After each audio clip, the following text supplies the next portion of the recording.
You're listening to the Girl Dad Show. Welcome to Season 3 of The Girl Dad Show, where we explore the intersection of parenthood and entrepreneurial spirit. Join me and some incredible guests as we share tips and tricks for finding work-life balance and making a positive impact not only on the world, but also our families. Let's create a fulfilling life together. It's The Girl Dad Show, Season 3. Thank you for tuning in to another episode of The Girl Dad Show. Today is another Girl Dad Talk, where I talk to you about my professional journey and things that I'm learning as I build my professional career as well as I build my family. And today I want to talk to you about a concept called tour of duty. And obviously it's pulled from the military, and I commonly use it in business. And this concept has really changed the trajectory of my professional life. And now it has permeated into how I live and how I think about my personal life and the friends that I have, as well as how I'm building my family. And I'm going to share how I learned about this concept with you and what really opened up my brain to this insight and this thinking process and framework, but also talk to you a little bit about how I'm using it in all aspects of my life. And I hope that it helps you along on your journey. So the first real moment that I started to think about this concept of tour of duty was really around my time at Apple. And it was a really, really unique and amazing experience when people would leave. And we did this thing where if you left Apple, whatever the terms were, I mean, unless it was, there were some extraneous situations where this didn't happen, but the vast majority of times that you left Apple, the entire company or the people in that store or people all around you in that moment would stop what they were doing, even stop talking to customers or helping customers, and would start to clap you out. And it was called the clap out. And it was just an amazing, amazing experience to watch someone be celebrated for their tour of duty, essentially ending their time at Apple and being celebrated by all the people there. And they were elevated to the most importance in that moment and celebrated for their tour of duty and clapped out during their walk out of the store. And it was a really, really interesting thing to me to watch and also to experience because, Apple is really known for their high customer service, especially as it was related to their retail operations, especially in the beginning and when they first launched it. And when you think about how much importance they put on the customer and the customer experience and that customer value, it's really impressive to think about them encouraging you to quite literally stop talking to the customer, even mid-sentence, to appreciate and recognize the tour of duty of your fellow colleagues and employees and thank them for what they did. And in hindsight, it's super obvious to think about, right? It's super hard to get a job at Apple. Just in my one unit alone, there were 1,000 applications like a week. And out of those, the success rate of getting an interview was super low. And then from that, getting hired was super low. And so it took a lot for the company to actually even recruit you and hire you. And it takes a lot to train you as well, because, there's a steep learning curve as it relates to, being foundationally knowledgeable about the wide breadth of products and services and software that Apple has to provide.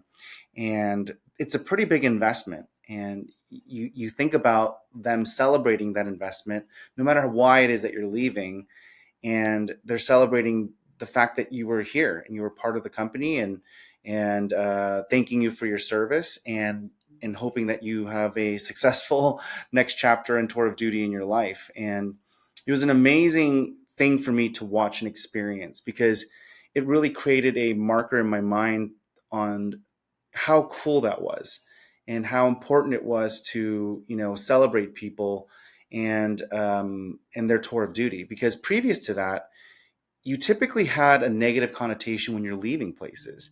It's very hard to end a relationship like employment or even relationships, well. And watching this experience and then watching the aftermath was incredible for me. So being able to see, how everyone felt more psychologically safe about working at Apple because we had this tour of duty concept and they knew they were going to be celebrated when they did decide to leave.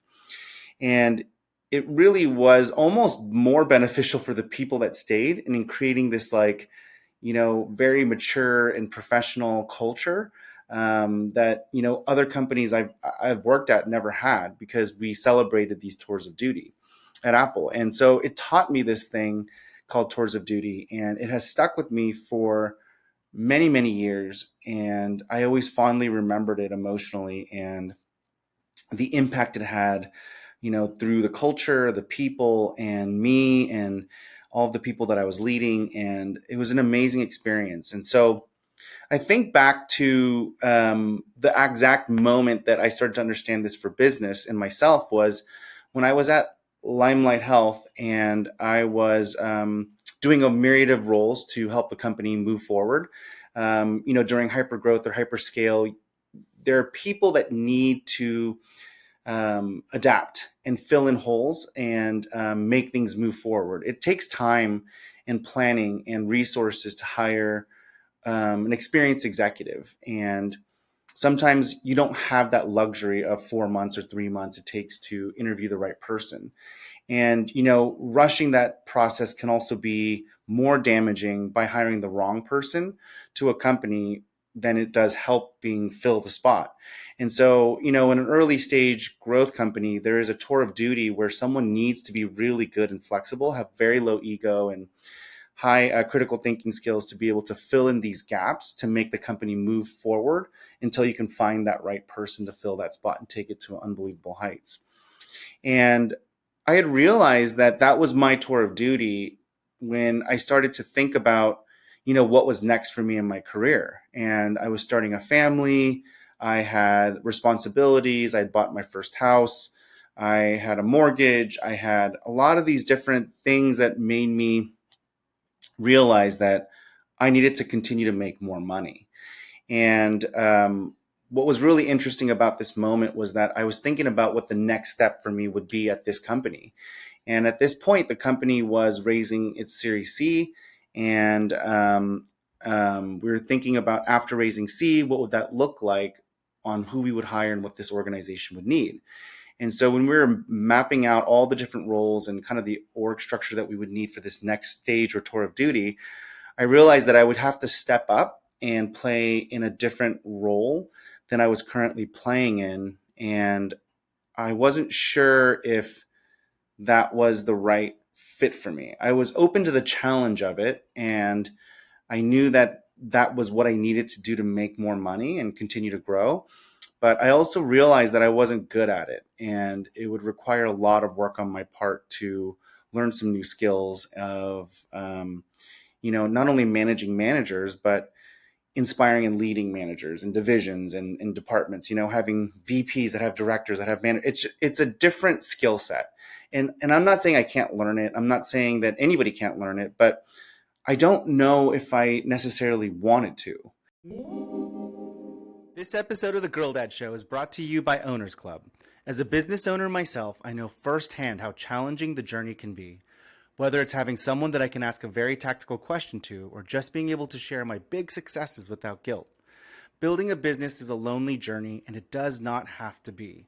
After building and coaching dozens of businesses to success, there is one insight that is so obvious and simple, yet hard to execute. And that is, network equals net worth. And so if you're a growth-minded, supportive, smart, and hardworking business owner looking for a community of like-minded entrepreneurs to build with, look no further than the Owners Club. You will make lifelong friends and build your business that works for you. You can learn more online at owners.club.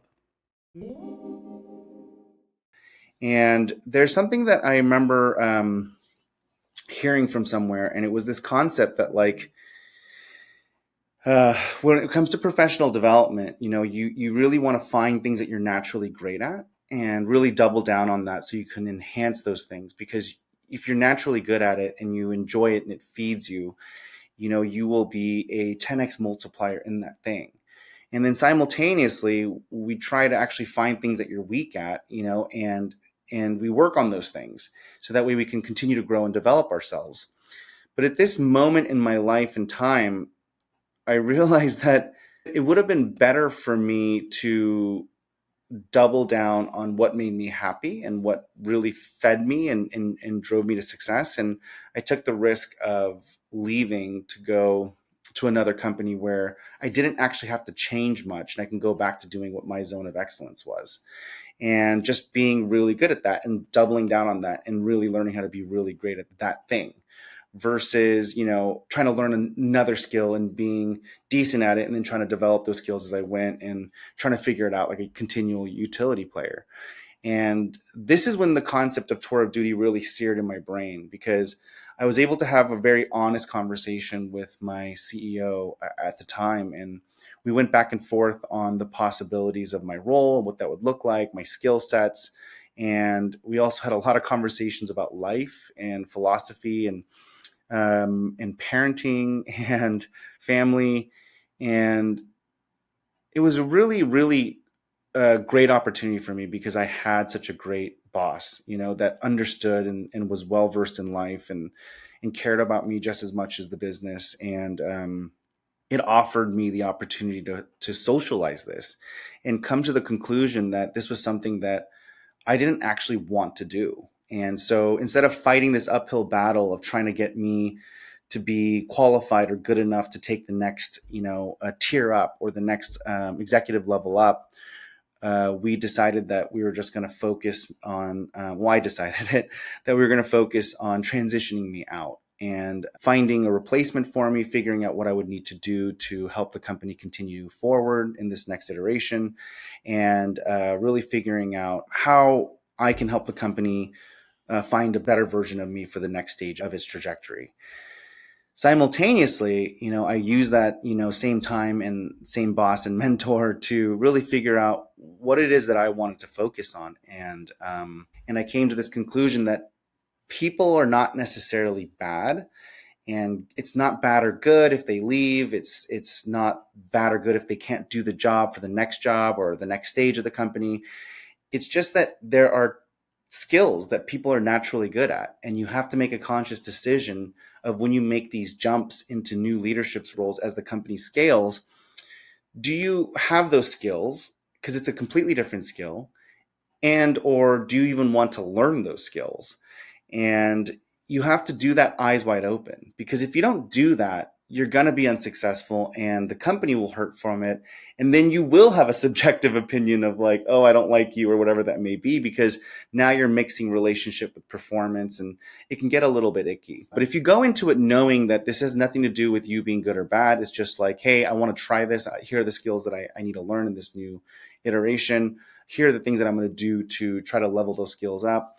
And here are the markers and standpoints that I'm going to try to get to. If I don't achieve it, I need to acquiesce my role or step down or do something else, right? We need to try something different, because the company needs to keep moving forward. And this role is impacting so many lives and so many employees. And so I think just having that complete visibility and transparency is super important as you think about business and scaling, because each business, each role, each company, as it continues to grow and you grow in your career, will have these level ups that we societally think of as success. But the skills required to do those level ups are astronomically different than what you did before. Being a function expert does not make you a good manager. Being a good manager doesn't make you a good director. Being a good director does not make you a good vice president, and a vice president to a C-suite. And then even C-suites have different layers, right? How big is the company?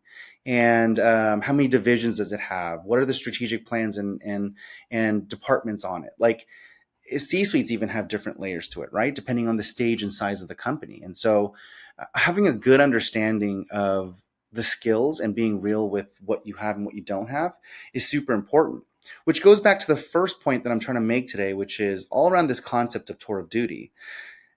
The Apple experience of clapping people out really taught me that it's possible not to make this a negative situation when you leave a company, and to celebrate people when it's their time to leave or when they want to leave. My big thing now is, when I have employees that leave me, I try to ask them, like, are you leaving for something that you're passionate about, or are you leaving for something that's better that I can't provide? If you're not leaving for those two reasons, I really encourage you to talk to me and figure out how we can help you get what you want in this company. Because other than that, like, I would love to help you leave me, and I'll introduce you to people and I'll celebrate you, and I will help you along this journey. But Apple really helped that concept come to life for me because I saw how cool that was and how beneficial it was and how it made me feel and how it made my employees feel. And then Limelight with my boss and mentor, being able to have this open dialogue and conversation really taught me that you can be objective about this and it doesn't have to be a negative thing. And it's so interesting that up until that point, I've always seen it at almost every company I've worked at, people leaving as a negative thing. And more often than not, there was always a smear, a 30%, maybe even 70, 80% smear on subjectivity. Do I like them or not? And it's so strange because people are awesome. People are good. They're just not a good fit for where we are at or where we're going or where they're at and where they're going. And when you can start thinking about work and life in that lens, it's much easier to have these conversations with people and help them find their path forward and then have an honest conversation about how to keep the business moving forward and transitioning them. And it's been really, really helpful for me as I navigate business. And now I'm a coach for business owners and founders of tech companies.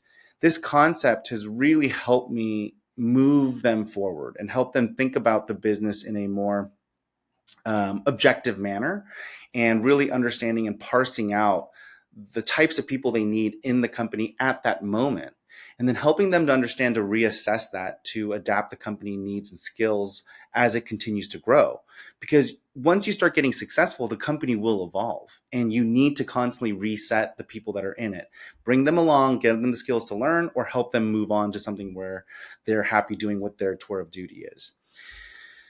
And now to bring it all home.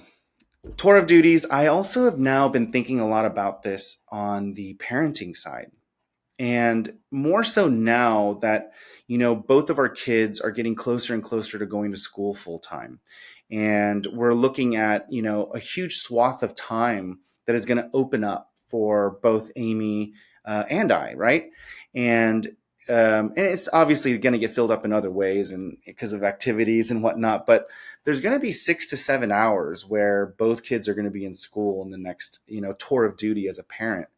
And it's been really, really interesting to think about, the relationship that my wife and I have, the partnership that we have created for, the first several years. And now we're starting to think about how we've gotten to a groove. We have a good system. We have a good partnership. And obviously there's a lot of, trials and tribulations to get there. And then now we're actually like, oh man, we're already now that we've kind of figured it out, we're at the tail end of this because we're going to be flipping the chapter on a new tour of duty.